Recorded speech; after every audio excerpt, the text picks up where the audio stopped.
یعنی وہاں ہم نے صرف ایک ہی مسلمان خاندان پایا، یعنی ہم نے لوتیوں کے علاقے کو لوگوں کے لیے عبرت بنا دیا، جہاں ایک بدبودار سڑا ہوا بخیرہ باقی چھوڑ دیا، سمندر ڈیڈ سی جس کو کہتے ہیں۔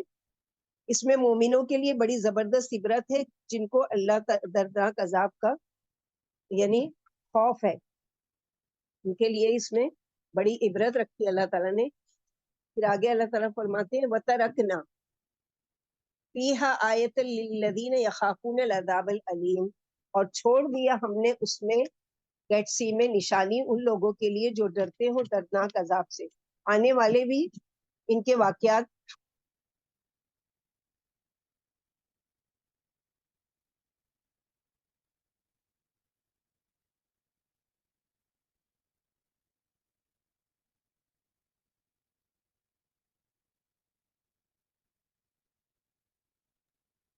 آپ کی آواز نہیں آ رہی۔ آواز نہیں آ رہی ہے۔ زوم کے ساتھ یہی پرابلم ہے۔ ابھی آ رہی ہے آواز؟ آ رہی ہے کوثر آواز؟ ابھی آئی، ہاں ابھی آئی آپ کا۔ اوکے۔ تو یعنی یہ عبرت کس کے لیے ہے کہ جو قرآن کو سمجھ کر پڑھے کہ قرآن میں کیا واقعات بیان کیے گئے، کیا بتایا گیا ہے، کیا کس چیز سے روکا گیا ہے۔ لیکن جو صرف قرآن کو تلاوت کی کتاب سمجھ کر پڑھے، ظاہر ہے اس کو تو سمجھ میں نہیں آئے گا کس میں کس چیز سے روکا گیا ہے، کس چیز کا حکم دیا گیا ہے۔ یا وہ لوگ جو قرآن تو پڑھیں اور ترجمہ بھی سمجھیں، لیکن اپنے لیے اس کو نہیں سمجھے کہ یہ میرے لیے حکم ہے، مجھے رک جانا چاہیے۔ اسی لیے آج تک بھی یہ گندا کام جاری ہے نا، آج بھی اس چیز کی وہ یعنی لواطت کا کام۔ اب تو کتنی گورنمنٹ ایسی ہے فورن کنٹری وغیرہ میں کہ اس کو باقاعدہ قانونی درجہ دے دیا گیا ہے کہ بغیر نکاح کے بغیر شادی کے ریلیشن شپ میں رہ سکتے ہیں، لڑکی لڑکی کے ساتھ، لڑکا لڑکے کے ساتھ۔ تو یہ ساری فتنہ ہے اور یہ ساری چیزیں ہیں۔ تو اللہ سبحانہ و تعالیٰ نے یہاں تک بتایا اس کے لیے، اور آگے موسیٰ علیہ السلام کا واقعہ شروع ہو رہا ہے۔ لیکن اس سے پہلے ہم تھوڑا ادب دیکھتے ہیں مہمان نوازی کا، کہ مہمان بننا اور میزبان بننا دونوں ہی ہماری زندگی کا اہم حصہ ہے۔ یعنی کبھی ہم کسی کے گھر جاتے ہیں، کبھی کوئی ہمارے گھر آتا ہے، ہمارے معاشرے میں اس ادب کے نہ جاننے کی وجہ سے بہت سی مشکلات پیش آتی ہیں، تعلقات خراب ہوتے ہیں، رشتہ داریاں کٹ کر رہ جاتی ہیں، اور نیکی برباد، گناہ لازم آ جاتا ہے۔ اس لیے ہم دیکھتے ہیں کہ قرآن اور حدیث سے اس کے بارے میں ہم کو کیا تعلیم دی گئی ہے۔ تو مہمان نوازی کے کچھ آداب ہیں جو ہم لوگ سیکھیں گے انشاءاللہ، اور اس کو نوٹ کریں گے، اور اس پر ہم خود بھی عمل کریں گے، اور انشاءاللہ دوسروں تک بھی اس ادب کو پہنچائیں گے۔ تو نمبر 1، مہمان کے آنے پر خوشی اور محبت کا اظہار کرنا چاہیے۔ نہایت خوش دلی، وسعت قلب اور عزت و اکرام سے مہمان کا استقبال کرنا چاہیے۔ بعض دفعہ ہم اچھے اچھے کھانے بھی پیش کر دیتے، اچھی میٹھی میٹھی باتیں بھی ان سے کر رہے تھے، لیکن دل میں کھول رہے تھے کیوں آ گئی، اور کب جائیں گے، اور کیا ہوگا، کیا مصیبت ہے۔ تو یہ نہیں ہونا چاہیے، خوش دلی سے۔ دوسری چیز یہ کہ تنگ دلی، بے رخی اور کڑھن کا اظہار نہیں کرنا چاہیے۔ نبی صلی اللہ علیہ وسلم نے فرمایا جو لوگ اللہ اور یوم آخرت پر یقین رکھتے ہیں انہیں اپنے مہمان کی خاطر تواضع کرنی چاہیے۔ بخاری مسلم کی یہ حدیث ہے۔ تیسرا ادب مہمان نوازی کا یہ ہے کہ مہمان کی عزت میں وہ ساری باتیں داخل ہیں جو مہمان کو آرام پہنچانے، سکون اور خوشی دینے اور اس کے جذبات کی تسکین کا سبب ہو۔ چوتھی چیز اس میں یہ کہ خندہ پیشانی اور خوش اخلاقی سے پیش آنا، ہنسی خوشی کی باتوں سے اس کا دل بہلانا، یعنی ایسی باتوں سے کہ آپ کے نہ چہرے سے، نہ آپ کے چال ڈال سے، نہ آپ کے رویے سے اس کو بیزاری نہیں تیسرا نظر آتا آئے۔ ہی نہیں، تیسرا سلو بولیے نا۔ آپ سنیے نا، بعد میں سنیے، ریکارڈنگ مہمان کی عزت میں ساری باتیں داخل ہیں۔ کیونکہ میں اتنی سلو نہیں بول سکوں گی، بہت سارے پوائنٹس ہیں، ٹھیک ہے، تو بعد میں سن کر لکھیے۔ تو خندہ پیشانی اور خوش اخلاقی سے پیش آنا چاہیے، ہنسی خوشی کی باتوں سے اس کا دل بہلانا۔ 5، عزت و اکرام کے ساتھ بیٹھنے اور لیٹنے کا انتظام کرنا، یعنی رکنے کے لیے آئیں تو ظاہر ہے کہ آپ اس کے لیے سونے کا بھی انتظام کریں گے، تو یہ بھی آپ کی ذمہ داری میزبانی میں داخل ہے۔ نمبر 6، اپنے معزز سے تعارف اور ملاقات کرانا، اس کی ضروریات کا لحاظ رکھنا، یعنی کوئی بڑا ہے گھر میں، اب اس کو بھی بتائیے کہ دیکھو یہ مہمان ہے اور یہ فلاں ہے اور یہ فلاں ہے۔ بعض دفعہ بڑے بوڑھے ہوتے ہیں، ان کو اگنور کیا جاتا ہے، ان کو کوئی رسپیکٹ نہیں دیا جاتا ہے تو ان سے بھی ملوائیے اپنے مہمان کو، اور اس کے ساتھ ساتھ اس کی ضروریات کا لحاظ بھی رکھنا ہے۔ پھر 7واں پوائنٹ یہ ہے کہ نہایت خوشی کے ساتھ اس کے کھانے پینے کا انتظام کرنا ہے۔ نمبر 8، اور بذات خود خاطر مدارت میں لگے رہنا ہے۔ جیسے کہ بعض جگہ ہوتا ہے کہ لوگ کیا کرتے ہیں کہ اپنے سرونٹس وغیرہ کے سے شیئر کروا دیتے ہیں، کھانا بھجوا دیے اور وہ کر دیے، اور خود بس بیٹھے ہوتے ہیں یا کوئی نہیں۔ تو رسپیکٹ کا یہ تقاضا ہے، جیسے ابراہیم علیہ السلام نے کیا کہ خود گئے اور جا کر لے کر آئے۔ نبی صلی اللہ علیہ وسلم کے پاس جب معزز مہمان آتے تو آپ صلی اللہ علیہ وسلم خود بنفس نفیس ان کی خاطر داری کرتے تھے۔ جب آپ صلی اللہ علیہ وسلم مہمان کو اپنے دسترخوان پر کھانا کھلاتے تو بار بار فرماتے اور کھائیے اور کھائیے، لیکن اتنا بھی بیزار کر دیے کہ مہمان شرما حضوری میں بیچارہ، بعض لوگ پیچھے ہی پڑ جاتے ہیں، اس کو نہیں دل چاہ رہا ہے، اس کی پسند کی ڈش نہیں ہے یا اس کا پیٹ بھرا ہوا ہے، اس کو نہیں ہے، اور آف کورس آپ کر رہے ہیں، اس کو شرمندگی ہو رہی ہے، تو اتنا بھی نہیں، بس 1-2 دفعہ آپ کہیے کہ آپ کھائیے، کھاتے کیوں نہیں۔ جب مہمان خوب آسودہ ہو جاتا اور ان کا انکار کرتا تب آپ صلی اللہ علیہ وسلم اسرار سے باز آتے، یعنی اب پتہ چلتا کہ ہاں اس کا پیٹ بھر گیا اب اور نہیں کھانا چاہتا، تو پھر آپ اسراز نہیں کرتے تھے۔ 9واں ادب کیا ہے کہ مہمان کے آنے پر سب سے پہلے اس سے سلام دعا کیجیے، خیر و عافیت معلوم کیجیے، یعنی پہلے اچھے سے بٹھائیے اس کو سلام دعا، اس کی خیریت پوچھیے، وہ کیجیے۔ یہ نہیں کہ جلد سے جلد اٹھ کے چلا جائے، جو بھی دینا ہے جلد سے جلد دو، کھائے پی اور جائے، ایسی بیزاری کا اظہار نہیں ہونا چاہیے۔ کیونکہ قرآن پاک میں حضرت ابراہیم علیہ السلام کے واقعے میں کہ سب سے پہلے انہوں نے کیا کیا تھا، قال سلام، قالوا سلام، تو انہوں نے بھی سلام کیا آنے والے نے، تو آپ نے خوشی سے جواب دیا سلام، تم پر بھی سلامتی ہو۔ نمبر 10، دل کھول کر مہمان کی خاطر تواضع کرنی چاہیے، اچھے سے اچھا جو بھی میسر ہو مہمان کے سامنے پیش کرنا چاہیے۔ حضرت ابراہیم علیہ السلام کے جب مہمان آئے تو وہ فوراً ان کے کھانے پینے کے انتظام میں لگ گئے، اور جو موٹا تازہ بچڑا سب سے اچھی کوالٹی کا تھا اس کو جا کر ذبح کیا اور لے کر آئے۔ نمبر 11، مہمانوں کو دکھا کر اور جتا کر اگر ان کے کھانے کا انتظام کیا جائے تو اس سے مہمانوں کو تکلیف ہو سکتی ہے، لہٰذا ابراہیم علیہ السلام چپکے سے گئے اور بچڑا بھون کر لائے۔ جیسے ہوتا ہے نا کہ بعض دفعہ ہم لوگ زبان سے تو نہیں بول رہے ہوتے، لیکن برتن پٹک رہے ہیں یا بچوں کو مار رہے ہیں یا چیخ رہے ہیں، چلا رہے، تو مہمان بیچارہ سوچتا ہے کہ شاید میرے آنے کی وجہ سے، اور وہ کیا کرتا ہے، شرمندہ ہوتا، کہاں سے میں آ گیا اور کیوں آ گیا، اور ان کو میری آنے کی وجہ سے۔ تو کوئی بھی رویے سے نہیں پتہ چلنا چاہیے، بلکہ کیا ہے، خوش دلی سے، نہیں کرو کوئی بات نہیں ہے، جو ہے وہ کر دو، نہیں ہے تو کوئی بات نہیں، لیکن اس طرح کے رویے نہیں کرنا چاہیے۔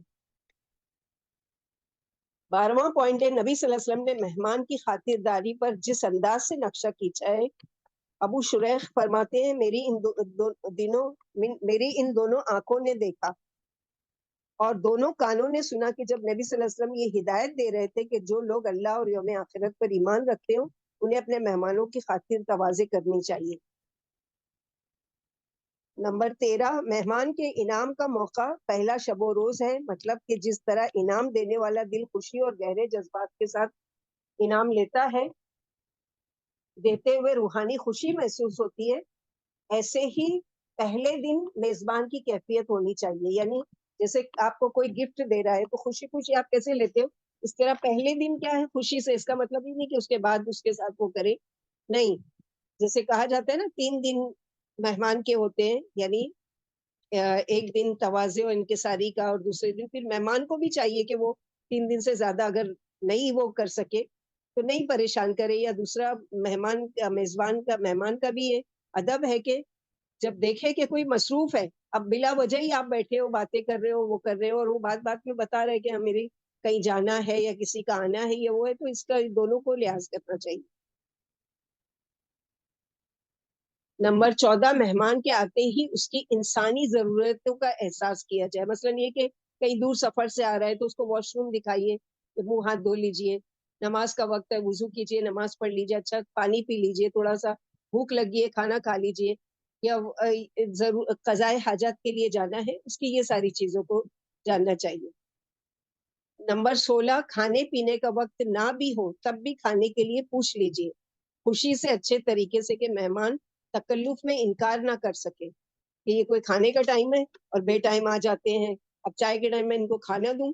نہیں، ہو سکتا ہے کہ وہ کھانا ایسے ٹائم پر نکلا اپنے گھر سے جب کھانا نہیں کھایا ہو اور آپ کے یہاں پہنچا ہے تو اب وہ کھانے کا ٹائم نہیں، چائے کا ٹائم ہو چکا ہے.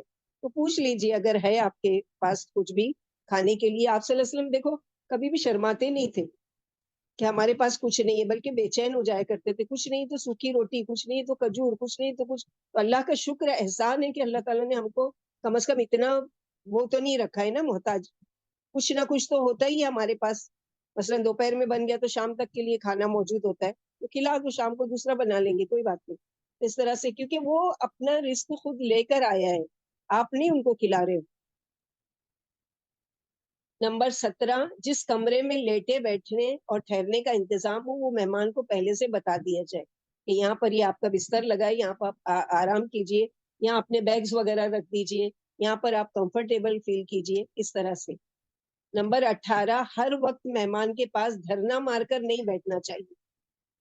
اسی طرح رات گئے تک مہمان کو پریشان نہیں کرنا چاہیے. اسی طرح مہمان کو آرام کرنے کا موقع دینا چاہیے اور ایسا نہ ہو کہ وہ پریشانی محسوس کرے. یعنی اب گاؤں سے آیا ہے، کہیں سے آیا ہے، اب آپ وہ پورے گاؤں کی خبر لینا چاہتے ہیں، اب باتیں کر رہے ہیں اور معلوم پڑ رہا کہ وہ نیند میں بیچارہ تھکا ہوا ہے اور آپ سارے لوگوں کی خیریت پوچھ رہے. نہیں، بعد میں پوچھ لیجئے، تھوڑا اس کو ریسٹ کرنے دیجئے، تو اس کی بھی آرام کا خیال رکھنا ہے. نمبر 19 ہے، مہمان زحمت نہیں رحمت ہے، خیر و برکت کا ذریعہ ہوتے ہیں اور اللہ تعالیٰ جس کو آپ کے ہاں بھیجتے ہیں اس کا رزق بھی اتار چکے ہوتے ہیں. پہلے سے ہی آپ نے روٹی بنائے، کھانا بنائے، سالن بنائے، جو بھی بنائے اس کا پہلے سے نام لکھا ہوا ہے.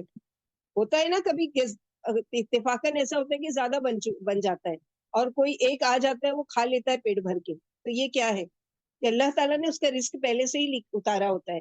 وہ آپ کے دسترخوان پر آپ کی قسمت کا نہیں، اپنی قسمت کا کھا رہا ہوتا ہے اور آپ کے عزت میں اضافے کا باعث بنتا ہے. یعنی اللہ تعالیٰ نے آپ کو توفیق دی کہ ایک وقت کا کھانا آپ کسی کو کھلا سکیں. تو اللہ کے لیے اگر یہ کر رہے ہیں تو پھر خوش دلی سے کرنا چاہیے. نمبر 20، مہمان کی عزت و آبرو کا لحاظ کیجیے. آپ کے مہمان کی عزت پر کوئی حملہ کرے تو اس کے اپنی عزت کے جیسا سمجھیے. جیسے کہ لوط علیہ السلام کے مہمانوں پر بستی والوں نے بری نگاہ ڈالی تو انہوں نے ان کا دفاع کیا، ان کو رسوائی نہیں کی بلکہ ان کو رسوائی سے بچانے کی کوشش کی. پھر 21واں پوائنٹ یہ ہے کہ 3 دن تک انتہائی شوق اور خوشی کے ساتھ میزبانی کے تقاضے پوری کیجیے. 3 دن کی خیانت، 3 دن کی ضیافت مہمان کا حق ہے اور حق ادا کرنے میں مومن کو فراخ دل سے کام لینا چاہیے، یعنی اچھی طریقے سے خاطر مدارت کرنا چاہیے. پہلا دن خصوصی خاطر مدارت کا ہے. بعد کے 2 دنوں میں غیر معمولی اہتمام نہ کر سکے تو کوئی نہیں. پہلے دن آپ نے بہت اچھا کھانا پکایا، سب کچھ کیا، ٹھیک ہے، فرسٹ ڈے. اب دوسرے دن تیسرے دن ضروری نہیں ہے کہ آپ دعوتوں والے ہی کھانا بنائیں گے.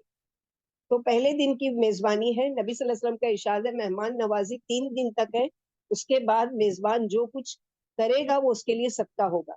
یعنی آپ نے مہمان نوازی کی 3 دن، اب اس کے علاوہ بھی وہ اب رک رہا ہے تو آپ کی طرف سے وہ صدقہ لکھا جا رہا ہے، جو بھی اس کو کھلا رہے ہیں پلا رہے ہیں جو بھی کر. پھر 22واں پوائنٹ یہ کہ مہمان کی خدمت کو اپنا اخلاقی فرض سمجھیے کہ یہ معزز مہمان میرے رب کی طرف سے بھیجے گئے ہیں. 23واں پوائنٹ یہ ہے کہ مہمان کو بچوں یا نوکروں کے حوالے کرنے کی بجائے خود ان کی خدمت کے لیے تیار رہیے. پہلے جیسے پڑھ چکے ہم یہ پوائنٹ. نبی صلی اللہ علیہ وسلم معزز مہمانوں کی مہمان نوازی خود فرماتے. امام شافعی جب امام مالک کے یہاں جا کر بطور مہمان ٹھہرے تو امام مالک نے انہیں نہایت عزت کے ساتھ ان کو ایک الگ کمرے میں سلا دیا. سحر کے وقت امام شافعی نے سنا کہ کسی نے دروازہ کھٹکھٹایا اور بڑی ہی شفقت سے آواز دی، آپ پر اللہ کی رحمت ہو، نماز کا وقت ہو گیا ہے. امام شافعی فوراً اٹھے تو دیکھا کہ امام مالک ہاتھ میں پانی کا بھرا ہوا لوٹا لیے ہوئے کھڑے ہیں. امام شافعی کو کچھ شرم سی محسوس ہوئی. امام مالک سمجھ گئے اور نہایت محبت کے ساتھ بولے، بھائی تم کوئی خیال نہ کرو، مہمان کی خدمت تو کرنا ہی چاہیے. یعنی اس طرح سے ان کو کیا. پھر مہمان کو ٹھہرانے کے بعد پانی، ٹوائلٹ اور قبلے کا رخ بتا دینا چاہیے. نماز کی جگہ اور جا نماز وغیرہ بھی اس کے ساتھ ہی بستر کے ساتھ رکھ دینا چاہیے. ہو سکتا ہے کہ آپ سو رہے ہوں اور اس کا دل چاہے اٹھ کر وضو کر کے نماز پڑھنے کا، تو وہ آپ کو ڈسٹرب کیے بغیر کر سکتا ہے. نمبر 25 کھانے کے لیے جب ہاتھ دھلائیں تو پہلے خود ہاتھ دھو کر دسترخوان پر پہنچے اور پھر مہمان کے ہاتھ دھلوائیے. امام مالک نے جب یہی عمل کیا تو امام شافعی نے اس کی وجہ پوچھی کہ آپ نے ایسا کیوں کیا, پہلے آپ نے خود ہاتھ دھویا اور پھر مجھے ہاتھ دھلوایا. تو اس کی وجہ پوچھی تو امام شافعی نے فرمایا, امام مالک نے فرمایا کھانے سے پہلے تو میزبان کو ہاتھ دھونا چاہیے اور دسترخوان پر پہنچ کر مہمان کو خوشی سے بٹھائے, اور کھانے کے بعد مہمانوں کے ہاتھ دھلوانا چاہیے اور سب کے بعد میزبان کو ہاتھ دھونا چاہیے. ہو سکتا ہے اٹھتے اٹھتے کوئی اور آ پہنچے, یا پھر وہ اگر آپ جلدی کھا کر اٹھ جا رہے ہیں تو وہ شرم کے بارے بیچارہ آدھا پیٹ کھا کے کہ اب میں اکیلے کیسے دسترخوان پر بیٹھ کے کھاؤں, تو اس کو شرمندگی سے بچانے کے لیے. نمبر 26 دسترخوان پر کھانے پینے کا سامان اور برتن مہمانوں کی تعداد سے زیادہ رکھنا چاہیے, یعنی ایکسٹرا پلیٹ. ہو سکتا ہے کہ کھانے کے دوران کوئی اور آ جائے, پھر ان کے لیے انتظام کے لیے دوڑنا پڑے, تو ایکسٹرا پلیٹ, ایکسٹرا کچھ برتن وغیرہ رکھنا چاہیے. نمبر 27 ہے مہمان کے لیے خوش دلی سے کام لیجیے, خود تکلیف اٹھا کر اس کو آرام پہنچائیے. ایک مرتبہ نبی صلی اللہ علیہ وسلم کی خدمت میں ایک شخص آیا اور بولا میں بھوک سے بےتاب ہوں. آپ صلی اللہ علیہ وسلم نے اپنی کسی بیوی کے ہاں کہلوا بھیجا, کھانے کے لیے کچھ موجود ہو تو بھیج دو. جواب آیا اللہ کی قسم جس نے آپ صلی اللہ علیہ وسلم کو پیغمبر بنا کر بھیجا ہے, یہاں تو پانی کے سوا اور کچھ بھی نہیں ہے. پھر آپ صلی اللہ علیہ وسلم نے دوسری بیوی اور تمام بیویوں کے ہاں سے پوچھوایا اور یہی جواب ملا. اب آپ صلی اللہ علیہ وسلم اپنے صحابیوں کی طرف متوجہ ہوئے اور فرمایا آج رات کے لیے اس مہمان کو کون قبول کرتا ہے؟ ایک انصاری صحابی نے کہا یا رسول اللہ صلی اللہ علیہ وسلم میں اس کو لے کر جاتا ہوں, میں قبول کرتا ہوں. انصاری مہمان کو اپنے گھر لے گئے اور گھر لے جا کر اپنی بیوی کو بتایا کہ میرے ساتھ یہ نبی صلی اللہ علیہ وسلم کے مہمان ہیں, ان کی خاطرداری کرو. بیوی نے کہا کہ میرے پاس تو صرف بچوں کے لیے کھانا ہے, یعنی اتنا بھی نہیں کہ ہم کھا سکے, بچوں کے لیے صرف کھانا رکھا ہوا ہے. صحابی نے کہا کہ بچوں کو کسی طرح بہلا پھسلا کر سلا دو, اور جب مہمان کے سامنے کھانا رکھو تو کسی بہانے سے چراغ بجھا دینا اور کھانے پر مہمان کے ساتھ بیٹھ جانا اور ایسا اظہار کرنا کہ گویا کہ ہم کھا رہے ہیں, تاکہ اس کو گلٹی نہیں فیل ہو اور وہ پیٹ بھر کے کھائے. تو انہوں نے ویسے ہی کیا. ایسی صبر والی عورتیں بھی تھیں ماشاء اللہ تبارک اللہ. ہم لوگ خالی بس پڑھتے ہیں سنتے, اللہ کرے کہ ہم لوگ کبھی ایسے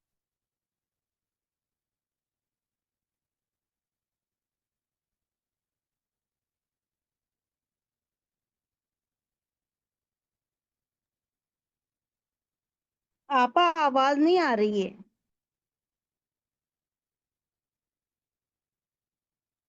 اب آواز آ رہی ہے؟ جی آئی ابھی اب. جی آپا, یہاں پر کبھی ایک دم فاسٹ آتی ہے آپ کی آواز, اور کبھی ایک دم مطلب بند ہو جاتی ہے. یہ زوم کا کچھ پرابلم ہے, اسی لیے کیا کریں گے. تو یہاں پر وہی بتایا گیا کہ مہمان نوازی کے لیے کہ وہ صحابی تو صبر کے ساتھ بیچارے اپنا کھانا بھی دے دیے اور خود رات بھر بھوکے رہے, اپنے بچوں کو بھی بہلا پھسلا کر سلا دیے, لیکن اللہ تعالیٰ نے ان کی کتنی عزت اور توقیر کی کہ اللہ کے نبی صلی اللہ علیہ وسلم کو وحی کے ذریعے بتا دیا کہ تمہارے فلاں صحابی نے مہمان کے ساتھ کل رات کیا سلوک کیا. سبحان اللہ. تو یہ اللہ کی خاطر کرنے والوں کی اللہ عزت رکھتے تھے, اللہ سبحانہ و تعالیٰ ان کو وہ کرتے تھے. تو یہ تمام فوائد تھے مہمان نوازی کے. اللہ کرے کہ ہم اس پر عمل کرنے والے بنے, اور کبھی بھی اگر وہ ہے ایسی کوئی مہمان آئے یا آنے کا کال کرے یا کچھ کرے, تو اگر ہمارے دل میں ذرا بھی ہو تو یہ اپنے آپ سے کہیں کہ نہیں, مجھے اس کی مہمان نوازی کرنا ہے اللہ کی خاطر. جب اللہ کی خاطر کا لفظ آ جائے گا نا, تو انشاءاللہ باذن اللہ پھر کیا ہے کہ خود بخود دل میں یہ چیز آئے گی, نہیں میں کیوں کر رہی ہوں یہ کام, اللہ کی خاطر.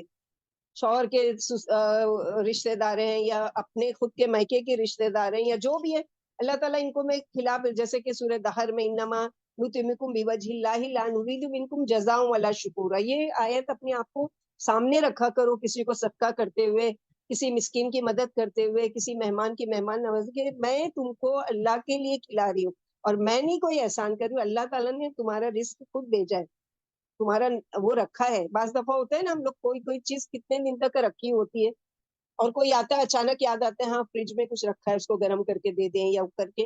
اب آپ کے لیے تو وہ پرانی ہے, لیکن وہ بھوکا جو آیا ہے بیچارہ اس کے لیے تو ایک نعمت ہے. تو خوش دلی سے اپنے آپ کو یہ کہنے کہ نہیں میں جو کر رہی ہوں اللہ کے لیے کر رہی ہوں, مجھے اللہ سے اجر چاہیے. لا اسلکم علیہ اجر ان اجری الا اللہ رب العالمین.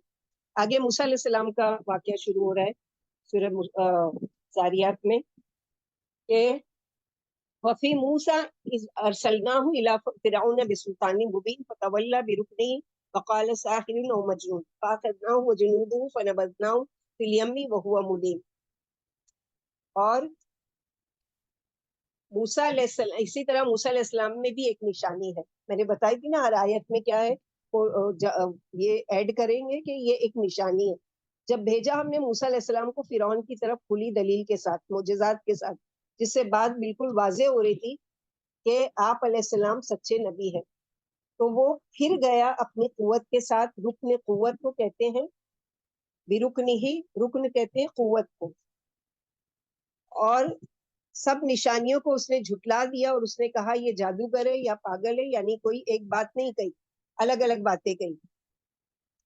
تو پکڑ لیا ہم نے اس کو اور اس کے لشکر کو پھینک دیا ہم نے اس کو سمندر میں, اور وہ ملامت زدہ ہو کر رہا. یعنی انجام دیکھو اس کا کیسا ہوا کہ جتنا تکبر کرنے والا تھا اس کا تکبر گھمنڈ بھی اللہ تعالیٰ نے چور چور کر دیا, اور پانی میں غرق بھی ہوا, اور غرق ہوتے ہوئے گلٹی بھی فیل ہوئی, شرمندگی بھی ہوئی, ایمان لانے کا ارادہ بھی کیا, لیکن اللہ سبحانہ و تعالیٰ کی طرف سے اس کے لیے ایمان اور ہدایت کی طرف آنا نہیں لکھا تھا, کیونکہ موت کو دیکھ چکا تھا نا.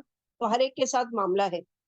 اگر کوئی موت کا غرغرہ دیکھنے کے بعد, سکرات کا عالم دیکھنے کے بعد اور توبہ کرتا ہے تو اس کا توبہ کا دروازہ بند ہو چکا ہے. اسی لیے فرعون کا دروازہ بند ہو چکا تھا, حالانکہ اس کو احساس ہو گیا تھا. یعنی روشن دلیل اور پکی حجت کے ساتھ ہم نے موسیٰ علیہ السلام کو فرعون کے پاس بھیجا تھا, لیکن فرعون نے اپنے غرور اور سرکشی سے, صریح حق سے جس کو حضرت موسیٰ لے کر آئے تھے, منہ موڑ لیا اور طاقت کے گھمنڈ میں ہمارا فرمان ٹھکرا دیا اور حق کی پرواہ نہیں کی. یہ اللہ کا دشمن اپنی قوم پر غالب آ گیا. پھر فرمایا, فرعون بولا موسیٰ یا تو جادوگر ہے یا دیوانہ ہے, یعنی ڈائریکٹ ذات پر حملہ, اور حق ماننا تو کیا اور جانی دشمن بن گیا. آخر کار ہم نے اسے ماں اس کے لشکریوں کے دریا میں ڈبو دیا. وہ تھا ہی بدبخت, قابل لعنت و ملامت, کیونکہ کافر تھا, متکبر و مغرور تھا, اور حق کا مخالف اور منکر تھا. تو اللہ سبحانہ و تعالیٰ نے کیا کیا, ان کو اس طرح سے. اسی طرح وفی عادٍ اذ ارسلنا علیہم ریح العقیم, اور عاد میں بھی ایک نشانی ہے, جبکہ ہم نے ان پر ایک ایسی بے خبر ہوا بھیجی, ایک ایسی بے خیر والی ہوا بھیجی جو بانجھ کر دینے والی تھی, یعنی خیر و برکت سے بالکل خالی.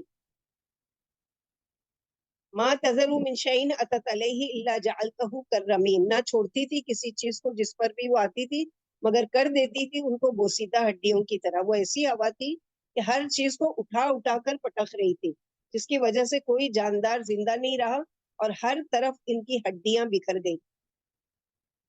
جیسے کہ سورہ حقہ میں بھی اس کا ذکر ہے, ریح نقیم, یعنی خیر و برکت سے خالی اور خطرناک اور تباہ کن ہوائیں, آندیاں جو بطور عذاب بھیجی گئی. ہم لوگ نے شروع میں پڑھ چکے نا کہ 8 قسم کی ہوا کا ذکر اللہ تعالیٰ نے قرآن میں کیا ہے, 4 رحمت والی اور 4 عذاب والی. تو یہ عذاب والی ہوا ہے, یعنی جس چیز سے بھی یہ ہوائیں گزر جاتی اسے چورا کیے بغیر نہیں چھوڑتی, یعنی اس کو ایسا بنا کر چھوڑ دیتی جیسے کوئی پرانی گلی سڑی ہڈی ہوتی ہے کہ ہاتھ میں اگر اس کو مسلو یا ملو تو چورا چورا ہو جائے. نبی صلی اللہ علیہ وسلم نے فرمایا ہوا دوسری زمین میں مسخر ہے. پھر جب اللہ نے عادیوں کو ہلاک کرنا چاہتا, داروغہ ہوا کو حکم دیا, یعنی جو ہوا کے اس پہ فرشتہ مقرر ہے اس کو حکم دیا اللہ تعالیٰ نے کہ ان پر اتنی ہوا چھوڑ دے جو انہیں ہلاک کر دے. پوچھا کیا بیل کے نتنے کے برابر چھوڑ دوں؟ فرمایا نہیں, یہ تو تمام دنیا کو پٹکیاں دے کر ہلاک کر, یعنی بیل کا جو ناک کا سوراخ ہوتا ہے نا, اگر اتنی ہوا اللہ تعالیٰ زمین پر چھوڑ دے تو کیا ہوگا, ساری زمین کے لوگوں کو اٹھا کر پٹک دے گی اور ساری چیزیں چورا چورا کر دے گی. تو اللہ تعالیٰ نے کہا کہ نہیں, اتنی نہیں, کیونکہ اتنی تو ساری زمین کو وہ کر, ہاں انگوٹھی کے حلقے کے برابر چھوڑ دے. پھر اسی سوراخ سے اس قدر تیز ہوائیں نکلی کہ انہوں نے ہاتھی جیسے 1.5 لول والے عادیوں کو پٹخیاں دے کر موت کے گھاٹ اتار دیا. ابن ابی حاتم میں اس کو روایت کیا گیا ہے. خطاخین یعنی موت کے وقت فائدہ اٹھا لو. یہاں پر یہ بتایا گیا آگے کی جو ہے وفی ثمود اذا قیل لهم تمتعوا خطاخین فاتوا عن امر ربهم فاخذتهم الصاعقة وهم ينظرون فما استطاعوا من قیام وما كانوا منتصرین. اور سمود میں ایک نشانی تھی جب ان سے کہا گیا ان سے کہ ایک موقع تک فائدہ اٹھا لو, 3 دن جو ان کو مہلت کے ملے تھے. جب یہ اونٹنی کے پیچھے پڑ گئے تھے, یہ صالح علیہ السلام کی قوم تھی, پھر انہوں نے اپنے رب کے حکم سے سرکشی کی, پھر پکڑ لیا ان کو اچانک ٹوٹ پڑنے والے عذاب نے, صاعقہ بجلی, اور وہ دیکھ رہے تھے جیسے کہ سورہ اعراف میں اس کو رجفہ کہا گیا ہے. رجفہ صاعقہ کی جگہ ہے, صیحتہ بھی دھماکے کا, اور طاغیہ بھی ہے انتہائی بھیانک آفت, سخت کڑک والی. تو یہ ساری قسم کی ہوا ان پر بھیجی گئی. فمستطاعوا من قیام وما كانوا منتصرین, پس نہ تھی ان کی استطاعت کھڑے ہونے کی. ایسی آفت اتنی اچانک اور شدید آئی کہ اٹھ کر کھڑے بھی نہیں ہو سکے, اور نہ تھے وہ بدلہ لینے والے, یعنی عذاب سے بچا نہ سکے. کہاں یہ کہ وہ کہیں بھاگ سکتے, یعنی نہ بھاگ کر جانے کی جگہ ملی, اور نہ یہ ہے کہ کہیں اپنے آپ کو بچانے کے لیے کوئی شیڈ یا کوئی چیز مل سکے, یعنی کوئی مددگار بھی نہیں پایا انہوں نے. یعنی موت کے وقت تک فائدہ اٹھا لو. حتٰی کا معنی کیا ہے کہ ٹھیک ہے تمہاری عذاب تک یا موت تک جو ہے فائدہ اٹھا لو. جیسے کہ سورہ حامیم سجدہ آیت نمبر 71 میں اللہ تعالیٰ نے فرمایا وَأَمَّا ثَمُودُ فَهَدَيْنَاهُمْ, ہم نے سمودیوں کو ہدایت پر لانا چاہا مگر انہوں نے ہدایت پر گمراہی کو ترجیح دی. آخر انہیں ذلت والے عذاب کی ہولناک چیخ نے پکڑ لیا. اس جگہ بھی یہی فرمایا کہ ہم نے ان سے کہا اور تھوڑا فائدہ اٹھا لو, پھر انہوں نے اپنے رب کے حکم سے سرتابی کی. آخر کار انہیں ایک دلدوز چیخ نے آ پکڑا اور وہ دیکھتے کہ دیکھتے رہ گئے. انہوں نے 3 دن تک عذاب کا انتظار کیا. چوتھے دن کی صبح کو دن چڑھے, ایک ہولناک چیخ ان پر مسلط ہو گئی. ایسے بے بس ہوئے کہ گرے تو اٹھ بھی نہیں سکے, اور بھاگنا چاہ تو بھاگ بھی نہیں سکے, یعنی بالکل پاگلوں کی طرح حالت ہو گئی. حواش اڑے کے اڑے رہ گئے, کوئی تدبیر نہیں کر سکے. اللہ کے عذاب نے ان کو مہلت ہی نہیں دی, اور عذاب سے بچنے پر قادر ہی نہ ہو سکے. مہلت تو ملی تھی نا پہلے 3 دن کی, اگر توبہ کرتے پلٹتے تو اللہ تعالیٰ کے عذاب سے بچ سکتے تھے, جیسے کہ قوم یونس. پھر آگے کی قوم کون سی ہے؟ وقوم نوح من قبل انهم كانوا قوما فاسقين والسماء بنيناها بأيد وإنا لموسعون والأرض فرشناها فنعم الماهدون ومن كل شيء خلقنا زوجين لعلكم تذكرون. اور ان سب سے پہلے قوم نوح علیہ السلام گزری ہے, یعنی ایک کے بعد ایک, ایک کے بعد ایک, یعنی اب سب سے پہلی جو قوم ہے جس پر عذاب آیا اس کا ذکر ہے قوم نوح, کیونکہ یہاں سے شرک کی شروعات ہوئی تھی. بے شک وہ لوگ بھی نافرمان لوگ تھے, فاسق لوگ تھے. اس کے بعد اللہ تعالیٰ کائنات کی کچھ نشانیوں کے ساتھ توحید کے کچھ سبق کو واضح کرنا چاہ رہے ہیں. چونکہ سورہ زاریات مکی صورت ہے, اور مکی صورتوں کا عموماً موضوع کیا ہوتا ہے؟ ایمانیات, ایمان کو دلوں میں راسخ کرنا. اس کے لیے 2 طرح کے دلائل, یعنی نمبر 1 تاریخی نقلی دلائل, یعنی جو سینہ بہ سینہ نقل ہو کر چلا آ رہا ہے, یعنی پہلے کے لوگ یا تو لکھا کرتے تھے یا سنا کرتے تھے, اس کو یاد رکھا کرتے تھے, تو یہ نقل ہوتا چلا آ رہا ہے, منتقل ہونا ایک دوسرے میں. دوسرا کیا ہے؟ عقلی دلائل. اللہ تعالیٰ اس کے ذریعے بھی سمجھا رہے ہیں کہ عقلی دلائل کیا ہے کہ انسان اپنی عقل استعمال کرے, اپنی آنکھیں, اپنے کان اور اپنے ہوش و آواز سے اللہ تعالیٰ کو پہچانے. اور عقلی دلائل کے لیے اللہ تعالیٰ کائنات میں غور و فکر کی دعوت دیتے ہیں. تو یہاں پر بھی یہی بتایا گیا, یعنی ہم ان سے پہلے قوم نوح کو پناہ کے گھاٹ اتار چکے, کیونکہ وہ بھی سرکش و نافرمان تھے. یہ تمام واقعات بہت سی جگہ متعدد صورتوں میں اپنی اپنی جگہ تفصیل سے گزر چکے ہیں. سورہ ہود میں ہم لوگوں نے تمام قوموں کے بارے میں تفصیل سے ان کی ڈیٹیلز پڑھ چکے ہیں. تو اللہ سبحانہ و تعالیٰ اسی کا ذکر کر رہے ہیں, وَالسَّمَاءَ بَنَيْنَاهَا بِأَيْدٍ وَإِنَّا لَمُوسِعُونَ, اور آسمان کو بنایا ہم نے اپنے ہاتھ سے. تو ایدن کے 2 معنی ہوتے ہیں, ایک ہے ہاتھ جو اللہ سبحانہ و تعالیٰ کا ہاتھ ہے, اور دوسری معنی ہے قوت, کہ قوت کے ساتھ ہم نے آسمان کو اپنے ہاتھ یا اپنی قوت سے بنایا, یعنی آسمان کی تخلیق میں ہمیں کسی کی مدد نہیں لینی پڑی. تم میں سے تو اس وقت کوئی موجود بھی نہیں تھا جب یہ سب کچھ بنا, اور بنانے کے بعد ہم اس کو مسلسل وسعت دے رہے, موسع وسیع کرنے والا, بڑا کرنے والا. تو اللہ سبحانہ و تعالیٰ نے بنایا بھی اور اس کو وسعت بھی دے رہے. اللہ عالم علوی کی پیدائش بتاتے کہ ہم نے آسمان بنایا اور اس کی چھت محفوظ بند بنائی, اسے اپنے ہاتھوں سے بنایا اور ہم ہی کشادہ کرنے والے, یعنی ہم نے اس کے کنارے کشادہ کر دیے اور اسے بلا ستون کھڑا کر دیا, یعنی جہاں تک زمین کی پیدائش ہے وہاں تک اس کو پھیلا دیا. یہ اللہ تعالیٰ کی زبردست قدرت کی نشانیوں میں سے ایک نشانی ہے. وَالْأَرْضَ فَرَشْنَاهَا فَنِعْمَ الْمَاهِدُونَ, اور زمین ہم نے اس کو بچھایا تو کتنے اچھے ہم بچھانے والے ہیں, ہموار کرنے والے. مہد کہتے ہیں جھولے کو جس پہ بچہ بڑے آرام سے سوتا ہے. انسانوں کی یہ زمین ایک پرسکون بچھونے کی طرح بنائے. کہاں پڑھے تھے مہد ہم لوگوں نے قرآن میں؟ عیسیٰ علیہ السلام سورہ نہیں, مریم میں عیسیٰ علیہ السلام کے بارے میں.